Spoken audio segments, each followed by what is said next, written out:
I'm going to invite Deborah Ingram, the Secretary of All Nations Ministries, to come to share with you what we do in this city of Plymouth. Hello everyone, good afternoon. I hope you're enjoying the lovely sunshine. It's fantastic, have good weather.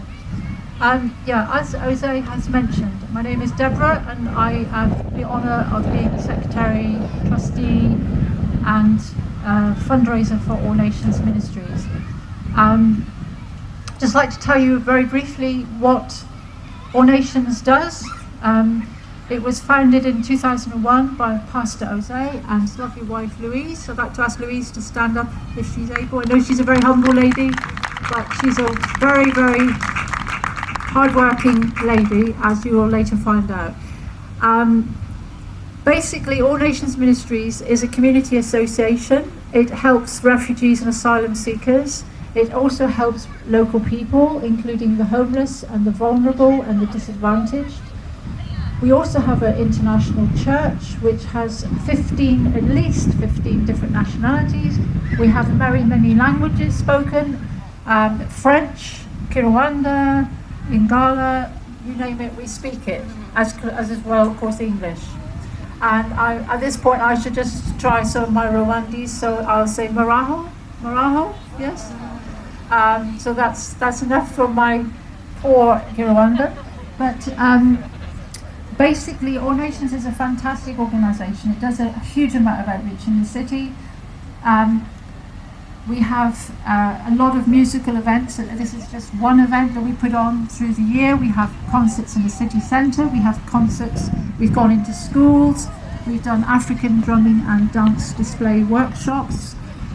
They've always been very, very popular. And we do football activities. If anyone's interested in learning, not learning, but playing football as a team, then please speak to Pastor Jose or one of the team here, myself included. I don't play football. Sorry, probably not I'll play, or even a lady lioness.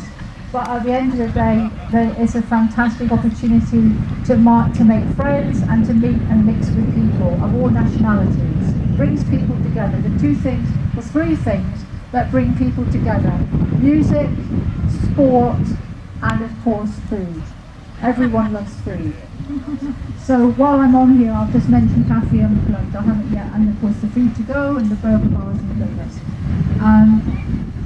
So what else do? We also have translation and interpreting services, as I say, in different languages. We give support, practical support, emotional support, spiritual support to those most in need.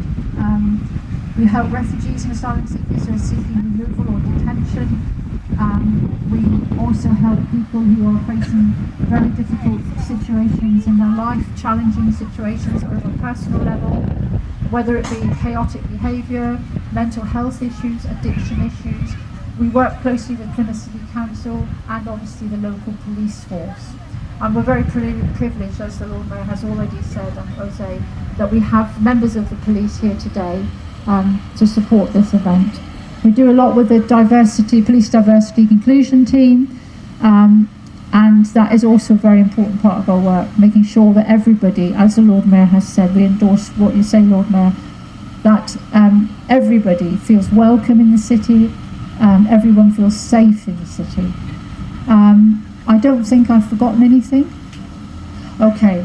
So I'd just like to say very quickly, the homeless outreach that we do in the city on a Tuesday lunchtime. I know Louise is a very humble lady. I know Chris is a very humble lady. Christine is also here today. Can I just ask if Christine would stand up, please?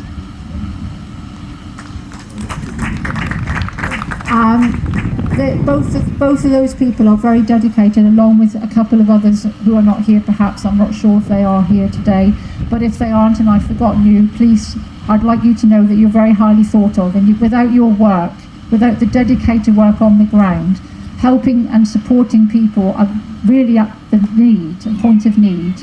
Whether you come along and you help with the food, whether you help with talking to people and befriending people. Everybody loves coming to All Nations because they get a welcome, a really warm welcome. And similarly with the homeless and the vulnerable, they can come into the outreach on a Tuesday if they don't turn up for some reason, people will ask why. They'll say, why isn't so-and-so in today? I wonder if they're okay. There's that sort of caring attitude and support which is so important, and people are greeted by name, which is also important. They're not just a statistic, they're actually an individual and a living person, and they're loved by the people who help them. So without any further to do, I think I've taken up enough time, but hopefully you'll have found what I say interesting. Please find more information in the marquees. You can learn more about the work, and as I said, if you need any questions answered that haven't already been, please do see one of us. Thank you very much.